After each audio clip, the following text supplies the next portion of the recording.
तक क्या पढ़ चुके हैं, डिस्टेंस पढ़ चुके हैं, डिस्प्लेसमेंट पढ़ चुके हैं, थोड़ा ही पढ़े बोले, लेकिन हम इसके बाद क्या पढ़ेंगे, स्पीड पढ़े, स्पीड यूज करें, डिस्टेंस अपन टाइम। अब जो नेक्स्ट टॉपिक है हमारा है एवरेज स्पीड। स्पीड का जो बेसिकली जो टाइम होता है वो बहुत कम होता है, क्योंकि हम अगर एक स्थान से दूसरा स्थान तक किसी बाय द वे बाइक से जाएं तो हम देखते हैं टाइम टू टाइम जो होता है स्पीड हमारा चेंज होते रहता है। तो उस स्थिति में हम स्पीड ना निकाल कर क्या करते हैं, एक एवरेज स्पीड का कॉन्सेप्ट लाते हैं। एवरेज स्पीड भी बहुत स्पीड की तरह ही सिमिलर है। इसका ये फार्मूला वही होगा, time upon distance upon time, लेकिन इसमें अंतर यह रहेगा कि थोड़ा थोड़ा टाइम इंटरवल में अलग अलग दूरी तय किया जाएगा और उन सभी दूरियों को क्या करना होगा, आपको जोड़कर और बटाएं क्या करना होगा, उस पूरी दूरी में समय, पूरे दूरी को तय करने में जितना समय रहेगा उसको आपको बार बार जोड़ना होगा और अंतिम में निकालना होगा। एवरेज स्पीड का हम सिंपल फार्मूला लिखेंगे। एवरेज स्पीड का जो फार्मूला आता है बेसिकली वो आता है टोटल डिस्टेंस ट्रैवल बटे क्या होता है, टोटल टाइम। एवरेज स्पीड की जरूरत क्यों पड़ा, इसको आप सिंपल समझ सकते हो ना। एक स्थान से अगर दूसरा स्थान जा रहे हैं तो हमारा बाइक का जो स्पीड होता है कुछ समय तक हो सकता है 20 किलोमीटर पर घंटा की रफ्तार से चल रहा है। अगला कुछ समय में हमारा जो बाइक का स्पीड हो सकता है 50 किलोमीटर पर घंटा हो जाए और कुछ समय बाद क्या हो जाए फिर से 30 किलोमीटर पर घंटा। तो अलग अलग थोड़ा थोड़ा डिस्टेंस को हम अलग अलग स्पीड से ट्रैवल किए। उस स्पीड में अगर आपको पूछा है कि पूरे जर्नी में बताइए अगर किस स्पीड से कांस्टेंट स्पीड से आप चले रहते हैं कि आपको जो समय लगा है थोड़ा थोड़ा तय करके वो समय उतना ही समय में आप उसी स्पीड से पहुंच सकते हैं, ठीक। तो उस स्थिति में हम एवरेज स्पीड का कॉन्सेप्ट लाते हैं। एवरेज स्पीड होता है टोटल डिस्टेंस ट्रैवल बटे क्या होता है, टोटल टाइम टेकन। ट्रैवल का होता है तय की गई, पहले वीडियो में हम ट्रैवल का हिंदी में बता चुके हैं, इतना अंग्रेजी से आपको प्रॉब्लम नहीं होगा। आई थिंक एवरेज स्पीड को जो सूचित करते हैं वो हम इसको ऐसे सूचित करते हैं। इस नोटेशन का अर्थ क्या है, इस नोटेशन का अर्थ है हम स्पीड से डील ना करके डायरेक्ट एवरेज स्पीड से डील करें। जब भी आपको एवरेज स्पीड को लिखना हो तो बार बार एवरेज स्पीड ना लिखकर डायरेक्ट आप इस शॉर्ट नोटेशन का उपयोग कर सकते हैं, ठीक। तो यहाँ पे टोटल जो डिस्टेंस ट्रैवल होगा वो एक छोटा सा डिस्टेंस d1 ट्रैवल होगा प्लस क्या होगा d2 ट्रैवल होगा plus d3 plus dot dot dot plus d8 बटे क्या होगा, d1 डिस्टेंस को ट्रैवल करने में हमारा जो समय लगा है वो कितना लगा है, t1 समय लगा है। d2 डिस्टेंस को ट्रैवल करने में कितना समय लगा है, t2 प्लस d3 को t3 plus dot dot dot आते आते क्या है tn। यहाँ n का मान अगर हम 2 रख ले तो अर्थात कहने का मतलब क्या है, हम कुछ दूरी एक स्पीड से ट्रैवल किए और बाकी का जो बचा हुआ दूरी है हम दूसरे स्पीड से ट्रैवल। d का मान 3 रखे, ये इसका अर्थ क्या है, उसमें जो दूरी का जो इंटरवल है वो 3 भागों में बटा हुआ, यानी छोटा सा दूरी उसके बाद एक और दूरी फिर अंतिम में जो बचा हुआ दूरी है उसको हम d3, ठीक। तो ये एवरेज स्पीड का सिंपल सा फार्मूला है। यहाँ d1 डिस्टेंस क्या होगा, v1 time v1 velocity speed into क्या होगा t1, ऐसा हम कैलकुलेट करेंगे। इसको हम सिंपल सा एग्जांपल से समझ सकते हैं। इसमें एक दिया है कि a person travel half of a particular distance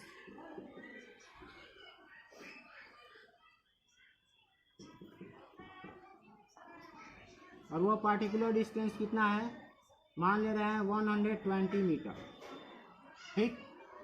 हम ये लिख रहे हैं कि a person travel half of a particular distance अर्थात 120 मीटर की दूरी का आधा दूरी अर्थात 60 मीटर का दूरी with a constant speed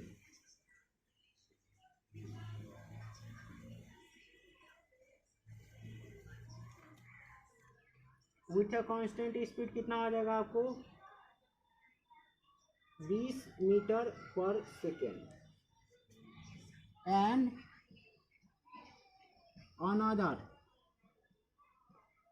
another half distance अर्थात कितना होगा 60 मीटर होगा with 30 metre per second speed. आपको फाइंड करना है फाइंड इट्स एवरेज स्पीड।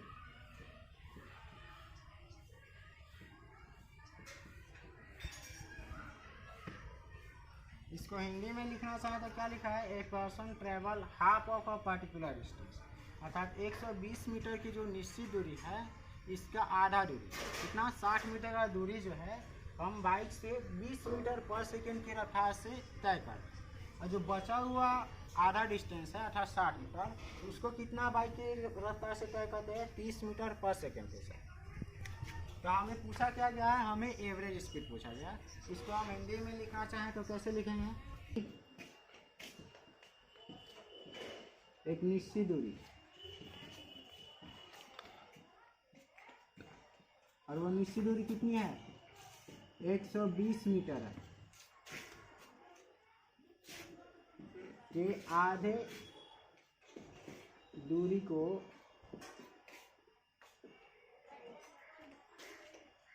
नियत चाल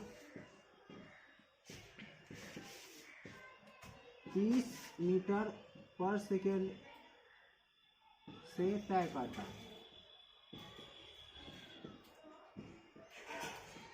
और अन्य आधी दूरी वह 30 मीटर यहाँ 20 मीटर होगा सॉरी यहाँ क्या होगा यहाँ 30 मीटर का दूरी और बचा हुआ जो आधा दूरी है वो कितना 30 मीटर की चाल से तय करता है।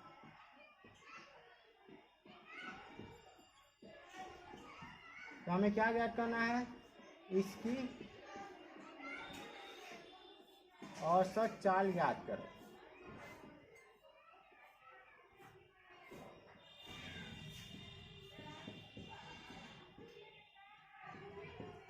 ये सिंपल सा क्वेश्चन है तो समझिए हम अगर जब भी एवरेज स्पीड का बात किया जाए तो हमें दो चीज़ की ज़रूरत है। पहले तो पहचान करना होगा कि वह कितने भागों में डिस्टेंस को ट्रैवल कर रहा है। टोटल दूरी कितनी है 120 इसको कितने बार में तय कर रहा है 2 बार में। इसीलिए ना हाफ का उपयोग क्या है अगर 1/3 का उपयोग करता है तो क्या करता है मैंने 1/3 भाग तो उसको कितना भागों में तय करना पड़ता है 3 बार तय करना पड़ता है। तो सबसे पहले हमें D1 डिस्टेंस चाहिए वो कितना है यहाँ पे 60 मीटर है। उसके बाद क्या चाहिए D2 डिस्टेंस चाहिए D3 की ज़रूरत नहीं है क्योंकि इस पूरे जर्नी को हम 2 ही भाग में ट्रैवल कर रहे हैं। तो हमें क्या होगा D1 + D2 बटे T1 + T2। अब प्रॉब्लम यहाँ पे है कि हमें T1 को कैसे ज्ञात करें। T1 को ज्ञात करने के लिए आप याद कीजिए यहाँ पे क्या दिया है इस 60 मीटर की दूरी को 20 मीटर पर सेकेंड से ट्रैवल किया था। यहाँ पे हमें क्या दिया है डिस्टेंस 60 मीटर दिया है। दूरी क्या दिया है दूरी दिया है हमको 60 मीटर दिया है। स्पीड कितना दिया है 20 मीटर पर सेकेंड। तो क्या हम टाइम ज्ञात कर सकते हैं तो हाँ हम ज्ञात कर सकते हैं कौन से फॉर्मूला से V = D/T होता है ना इसके जस्ट पहले बताया है। तो इस 3 गो क्वांटिटी में अगर हमें 2 गो क्वांटिटी दी हुई हो तो हम तीसरा को आसानी से फाइंड कर सकते हैं। कैसे यहाँ V दिया है 60 20 दिया है और D कितना दिया है 60 दिया तो हम टाइम को यहाँ से कैलकुलेट कर लेंगे। तो फिलहाल हम इसको मिटा रहे हैं अभी हम इस क्वेश्चन को आसानी से करेंगे। आपको ध्यान बस इतना ही देना है कभी भी कोई क्वेश्चन करना है यहाँ पे क्या है D1 + D2 बटे T1 + T2 निकालना है। D1 यहाँ पे क्या है 60 मीटर है T2 क्या है 60 मीटर है। टाइम T1 को निकालने के लिए हमें ये पता होना चाहिए 2 चीज़ पता होना चाहिए डिस्टेंस पता होना चाहिए और वेलोसिटी पर स्पीड पता होना चाहिए।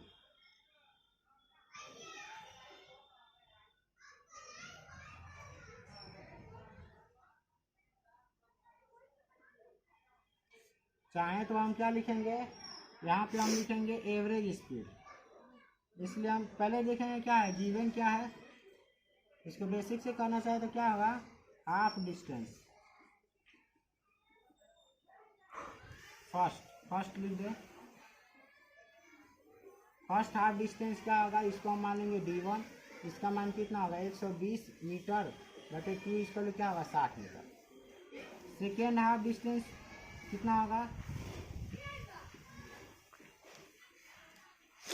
ये क्या होगा हम d2 लिख देंगे, बचा क्या होगा 120 मीटर बटे 2, इसका लिखा होगा 60 मीटर। ये दो हम लिख चुके हैं, डिस्टेंस हमें मिल चुका है। अब क्या निकालना होगा आपको, टाइम निकालना है। टाइम t1 जो होगा, time taken to travel first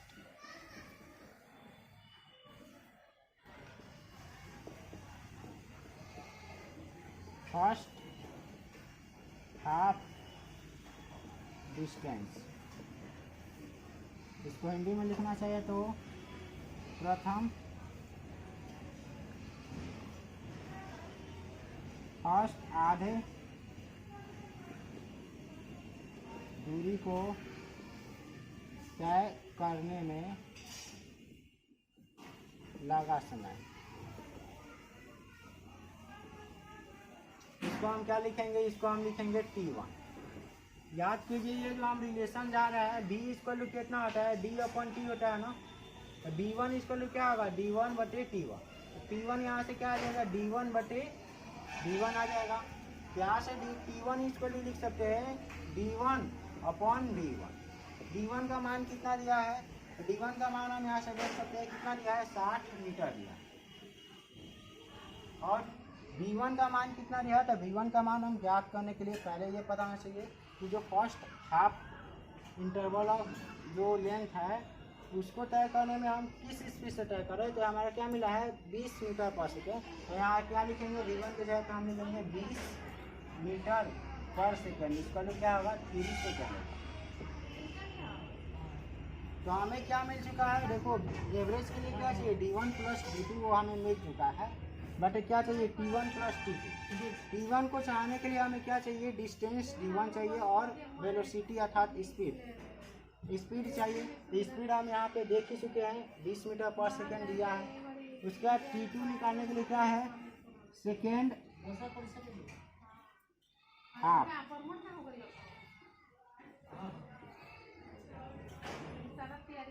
time taken ना होगा, टाइम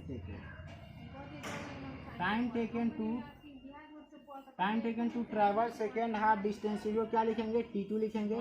बाई फार्मूला यहाँ से हम देख सकते हैं v2 इक्वल क्या होगा d2 बटे t2। यहाँ क्या होगा t2 इक्वल टू होगा d2/v2। t2 जो टाइम है उसके लिए हम एक यहाँ से हम देख सकते हैं ना फार्मूला है v/dt। अगर v/dt तीनों में से कोई दो क्वांटिटी आपको पता है तो हम तीसरे को ज्ञात कर सकते हैं। यहाँ पे हमें दिख रहा है स्पीड पता है और डिस्टेंस हमें पता है, तो हम क्या कर सकते हैं टाइम को ज्ञात कर सकते हैं। कभी भी आपको कोई फार्मूला दिखे, फार्मूला में यहाँ पे 3 टर्म है तो आपको ये भी सोचना है कि 3 टर्म में से 2 टर्म हमें पता हो तो तीसरा को ऑटोमेटिक ज्ञात किया जा सकता है। यहाँ t2 इक्वल क्या आ जाएगा आपको d2 बटे क्या होगा v2। v2 डिस्टेंस कितना दिया है आपको 60 मीटर दिया है, और v2 किस वेलोसिटी से सेकेंड को हम ट्रैवल कर रहे हैं 30 मीटर पर सेकेंड से। हम क्या लिखेंगे यहाँ पे 30 मीटर पर सेकेंड। ये क्या आ जाएगा आपको 2 मिनट में जाएगा 2 सेकेंड। अब देखिए हमारा जो एवरेज स्पीड के लिए जो चीज़ का जरूरत था, d1 डिस्टेंस अर्थात 60 मीटर मिल चुका है, d2 डिस्टेंस अर्थात अनदर 60 मीटर मिल चुका है, बटे क्या है d1 जो टाइम था वो d1 डिस्टेंस को ट्रैवल करने में कितना समय लगेगा। तो कभी भी समय आपको निकालना है तो आपको पता होना चाहिए डिस्टेंस कितना है और वो किस स्पीड से तय किया जाए। यहाँ स्पीड हमें दिख रहा है और डिस्टेंस हमें पता है, तो t1 को हम आसानी से ज्ञात कर सकते हैं, वैसे ही t2 को ज्ञात कर सकते हैं। तो अदरवाइज हमें सब चीज़ मिल चुका है, d1 मिल चुका है, d2 मिल चुका है, t1 मिल चुका है और t2 मिल चुका है। तो हम क्या कर सकते हैं आसानी से फार्मूला लिखेंगे और ज्ञात करेंगे।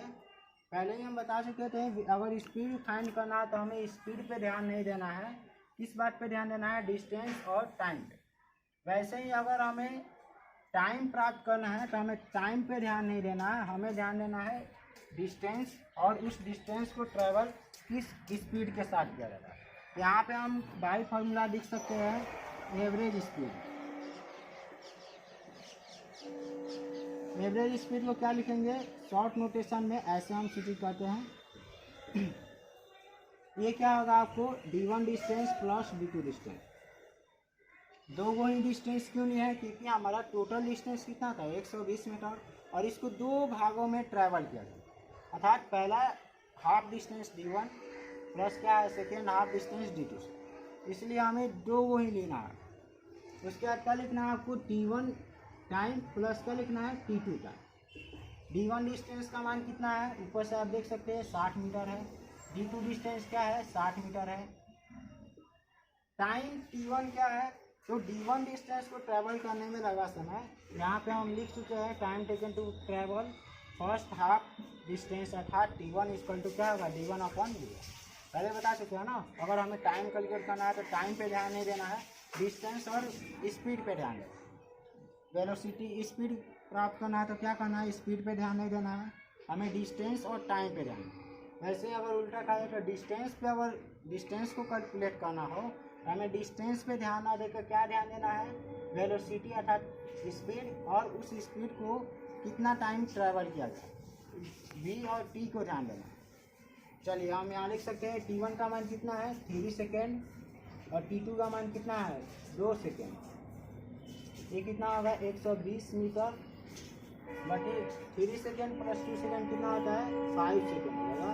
ये हमारा टोटल आंसर क्या आ जाएगा 2, और ये क्या आ जाएगा 4, 24 मीटर पर सेकेंड। इसलिए हमारा क्या आ जाएगा, एवरेज स्पीड बोले तो हमारा आ जाएगा 24 मीटर पर सेकेंड।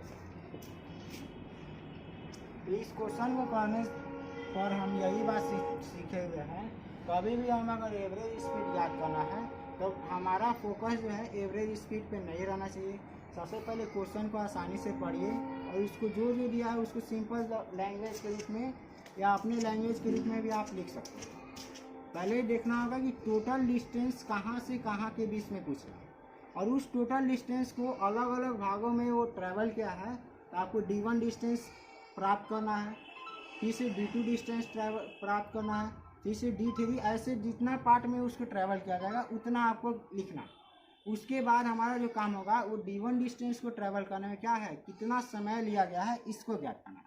अगर समय पता ना हो तो हमें क्या करना होगा, देखना होगा वो जो d1 डिस्टेंस कितना है और उसको हम किस स्पीड से तय करें। इस फार्मूला से आप देख सकते हो, अगर 3 गो क्वांटिटी में से कोई 2 गो क्वांटिटी आपको पता हो तो आप क्या कर सकते हो, थर्ड को ज्ञात कर सकते हो। जैसे अगर स्पीड को ज्ञात करना है तो स्पीड को ना ज्ञात करके डिस्टेंस और टाइम ज्ञात करेंगे। वैसे ही अगर डिस्टेंस को ज्ञात करना है तो हमें क्या ज्ञात करना होगा, ये स्पीड को ज्ञात करना होगा और उस समय को ज्ञात करना है। वैसे ही अगर टाइम को हमें ज्ञात करना है तो टाइम पे हम फोकस ना करके क्या करेंगे, कितना डिस्टेंस ट्रैवल किया गया और उस डिस्टेंस को किस स्पीड से ट्रैवल किया गया, तो ये दोनों बात को ध्यान देना है। इसलिए इससे क्या होता है ना, स्ट्रेस बिल्कुल कम हो जाता है। आपको क्वेश्चन की क्लियरिटी होती है, तो इसको आप उतार लीजिए, हम इस टाइप पे क्वेश्चन भी देंगे वीडियो के अंत में। तो हम यहाँ पे एवरेज स्पीड का एक नया कॉन्सेप्ट पे हम एक और न्यूमेरिकल करेंगे। इस पहले ही बोल चुके हैं, कभी भी कोई न्यूमेरिकल करना है तो आपको शॉर्टकट ट्रिक से नहीं करना है, क्योंकि आप अभी 11th क्लास में, तो आपको लॉन्ग प्रोसेस पता होना चाहिए। कभी भी क्वेश्चन करने के लिए आपको बेस से करना है, बेसिक से हम लोग शुरू से ही सॉल्व करते हुए हैं। इसमें सबसे पहले क्या लिखा जाता है, क्या क्या दिया गया है, इसको हम सिंपल लैंग्वेज में लिख लेते हैं। यहाँ पे हम देख सकते हैं लिखा है, scooter moves at a constant speed of 19 metre per second for 4 second. अर्थात देखिए स्कूटर जो है 4 सेकेंड तक 90 मीटर पर सेकेंड की नियत चाल से तय करती है, and then it again moves with a constant speed of 16 metre per second for 2 seconds।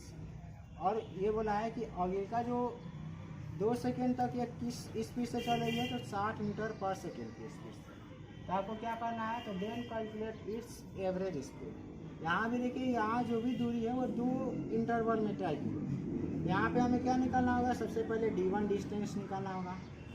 अब यहाँ पे D1 डिस्टेंस हमें दिया नहीं है, तो पहले ही बता चुके हैं जब कोई चीज़ नहीं दिया हो तो उस पर फोकस ना करके उसको कैलकुलेट करने के लिए क्या क्या चाहिए इस पे फोकस करना होता है। जैसे हम लोग जान रहे हैं V=D/T, बोल चुके हैं कि इसमें अगर 3 गो चीज़ में 2 गो चीज़ दिया है और एक चीज़ मिसिंग हो तो हम आसानी से ज्ञात कर सकते हैं। यहाँ देख सकते हैं D1 डिस्टेंस ज्ञात करने के लिए T1 टाइम दिया हुआ है 4 सेकेंड और V1 वेलोसिटी अर्थात कितना दिया है 90 मीटर पर सेकेंड। यहाँ से हम D1 डिस्टेंस को आसानी से कैलकुलेट कर सकते हैं। टाइम T1 आपको दिया ही हुआ है। फिर से यहाँ से हम देख सकते हैं वहाँ पे क्या दिया है, स्पीड दिया हुआ है अर्थात v दिया हुआ है और टाइम 2 सेकेंड दिया हुआ है, तो यहाँ से हम D2 डिस्टेंस भी कैलकुलेट कर सकते हैं। तो यही बात होता है कि कभी भी आपको किसी प्रॉब्लम को सॉल्व करना है तो उस प्रॉब्लम पे ध्यान न दीजिए, उस प्रॉब्लम को सॉल्व करने के लिए क्या क्या रास्ता हो सकते हैं इस बात पे ध्यान दीजिए कि इसमें से क्या क्या चीज़ हमारे पास अवेलेबल है। ठीक, यहाँ पे हम सबसे पहले क्या लिखेंगे, अब हमारा क्वेश्चन आई थिंक जो समझदार होंगे उनसे तो सॉल्व हो ही गया होगा। हम पहले लिखेंगे आसानी से, गिवन क्या है, तो हमें सबसे पहले दिया है फर्स्ट क्या आता है स्पीड, फर्स्ट स्पीड क्या दिया है, V1 दिया है और कितना दिया है 90 मीटर पर सेकेंड। टाइम कितना दिया है, टाइम T1 जो दिया है वो कितना दिया है हमारा, वो 4 सेकेंड दिया है। सेकेंड स्पीड जो दिया है, स्पीड जो दिया हुआ है वो हमारा कितना दिया हुआ है V2, और इसको क्या लिखेंगे, यहाँ से हम लिख सकते हैं या when move it 16 metre per second. ये क्या दिया है 16 मीटर पर सेकेंड। और टाइम कितना दिया है, T2 टाइम दिया है, हम देख सकते हैं वो कितना दिया है 2 सेकेंड। हमारा क्वेश्चन सॉल्व हो गया। अब देखिए हम क्या लिखेंगे, एवरेज स्पीड के लिए हमें क्या चाहिए, पहले हमें माइंड में फार्मूला सेट करना है D1 + D2/T1 + T2। अब इसमें से क्या मिल चुका है, हमें T1 मिल चुका है, T2 मिल चुका है। अब हमें क्या निकालना है, D1 निकालना है और D2 निकालना है। तब हमारा क्वेश्चन क्या होगा, सॉल्व होगा। D1 डिस्टेंस आने के लिए आपको क्या चाहिए, वेलोसिटी V1 चाहिए अर्थात स्पीड V1 चाहिए और उसको ट्रैवल कितना टाइम किया जा रहा है वो T1 चाहिए। चलिए, तो हम यहाँ पे जो चीज़ दिया हुआ है, फर्स्ट मेरा यही प्रायोरिटी होना चाहिए कि जो दिया हुआ है हम उसको आसानी से लिखें। और ये लिखने से होता है ना, हमें सब चीज़ क्लियर रूप से लिखना होता है। अब हमारा क्वेश्चन क्या है ना, एवरेज स्पीड कैलकुलेट करना है, तो हमें फार्मूला माइंड में रहना चाहिए। एवरेज स्पीड जो होगा वो क्या होगा, एवरेज स्पीड के लिए हमें क्या चाहिए, एवरेज स्पीड को हम ऐसे भी लिख सकते हैं, ये चाहिए D1 डिस्टेंस प्लस क्या चाहिए D2 डिस्टेंस।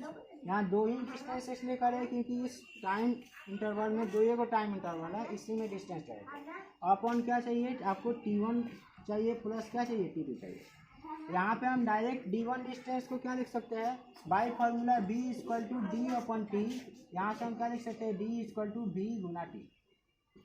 ये फार्मूला भी आप चाहे तो बना सकते हो। इस एक फार्मूला से हम 2 और फार्मूला बना सकते हैं, D = VT और T = क्या होगा D/D।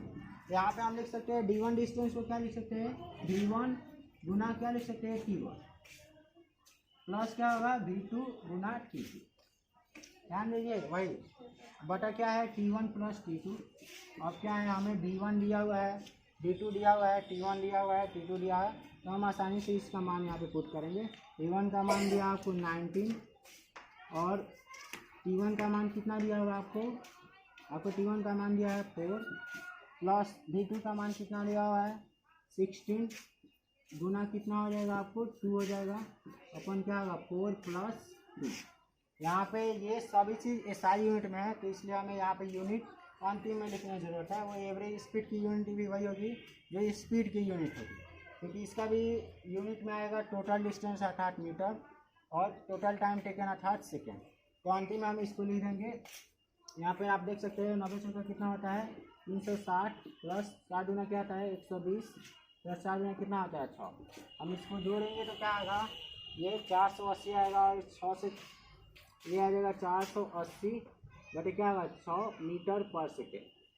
अब इसको कटा सकते हैं, 100 और कितना होता है 48 होता है। इसलिए हमारा average speed v equal to आ गया, कितना आ गया 80 मीटर पर सेकेंड। ये क्वेश्चन में कुछ नहीं था, पहले आपको बेसिक जो बताया क्वेश्चन किसी को करने के लिए आपको चाहिए d1 distance, d2 distance, t1 distance, t1 time और t2 टाइम। आपको फाइंड करना होगा इन चारों चीज़ में क्या क्या मिसिंग है, और जो भी चीज़ मिसिंग है इसको फाइंड करने के लिए ये एक फार्मूला हमारा हेल्प करेगा। डिस्टेंस d1 इस क्वेश्चन में मिसिंग था, तो हमें इस फार्मूला की सहायता से v और t दिया हुआ। इसके पहले वाले क्वेश्चन में क्या था, आपको टाइम नहीं पता था, लेकिन डिस्टेंस पता था और क्या पता था, स्पीड पता था। तो हम यहाँ से टाइम कैलकुलेट कर सकते हैं। ठीक, तो ये दो टाइप का क्वेश्चन है, ये आप कर लीजिए। इसके बाद हम कुछ क्वेश्चन दे रहे हैं, आपको ट्राई करना होगा। बेसिक यही है, आपको ध्यान देना है d1 distance, d2 distance, t1 plus t2। इसके लिए आपको जो भी चीज़ मिसिंग है उसको अनदर वे से फाइंड करने का प्रयास करिए। चलिए ओके, ठीक है। तो ये क्या हो गया, हमारे अभी तक जितने ही पढ़े हुए हैं अभी तक वीडियो में, उस पर आधारित 3 क्वेश्चन दिए हुए न्यूमेरिकल। इस न्यूमेरिकल का जो जवाब है आपको क्वेश्चन नंबर 1 लिख कर इसका आंसर कमेंट बॉक्स में देना है। वैसे ही दूसरा का और तीसरा का आपको देना। इस क्वेश्चन को हम हिंदी और अंग्रेजी दोनों भाषा में लिखेंगे। पहले हम एक बार क्वेश्चन को पढ़ के सिंपली आपको समझा देगा। लिखा है train moves a distance of 10 metre with a constant speed of 14 metre per second. मतलब एक ट्रेन जो है 10 मीटर की दूरी को कितना 40 मीटर पर सेकेंड की स्पीड से ट्राई करता है।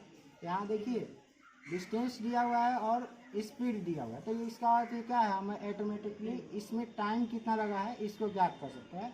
इस फॉर्मूला से v इक्वल टू d/t आप इसका उपयोग करके निकालेंगे। And moves the next 5 metre with a constant speed of 13 metre per second. और अगले का जो 5 मीटर का जो डिस्टेंस है वो 30 मीटर पर सेकेंड की स्पीड से वो ट्राई पाता है। इसमें भी आपको डिस्टेंस दिया हुआ है, स्पीड दी हुई है, अर्थात टाइम मिल चुका है। t1 t2 मिल चुका है, d1 d2 मिल चुका है। आप अपना प्रोसेस कीजिएगा। कैलकुलेट इस एवरेज स्पीड, इसका आपको एवरेज स्पीड याद है। सेकेंड जो हम क्वेश्चन पढ़ रहे हैं वो लिखा है a car travel 72 kilometre distance in 5 hours. Find its speed in kilometre per hour and in metre per second. इसको आप पहले क्या करना है ना, बेसिक से बनाना है। उसके बाद ट्रिक का उपयोग करके किलोमीटर पर घंटा में जो आंसर आएगा उसको आपको मीटर पर सेकेंड में करना है। इसके लिए आप बता दें फिर से 5/18 से गुना करना है, किलोमीटर से मीटर पर सेकेंड में करना है। डायरेक्ट 5/18 से गुना नहीं करना है, बेसिक से हम जैसे किए थे ना सबसे पहला क्वेश्चन वैसे करना है। थर्ड नंबर क्वेश्चन जो है वो लिखा है a man travels 1/3 length of a state road. अर्थात स्टेट रोड की लंबाई कितनी है 180 मीटर। 180 मीटर का 1/3 कितना होगा 60 मीटर होगा। तो 60 मीटर की दूरी कितना with a constant speed of 14 metre per second. मतलब 40 मीटर पर सेकेंड की रफ्तार से या स्पीड से वह 60 मीटर की दूरी अर्थात 1/3 of state road distance travel करता है। तो यहाँ देखिए डिस्टेंस दिया जा चुका है और क्या दिया जा चुका है, आपको स्पीड भी दे चुका है। आपको क्या है टाइम आसानी से कैलकुलेट कर सकते हैं। And the remaining portion of the road with a constant speed of 16 metre per second calculate its average speed. ये सेम टू सेम 3 नंबर और 1 नंबर क्वेश्चन एक जैसा है। आगे जो आपका जैसा रिस्पॉन्स आएगा इसके आधार पर हम क्वेश्चन के लेवल को और बढ़ा देंगे। चलिए आज के वीडियो हमारा यहीं पे समाप्त होता है। All the best.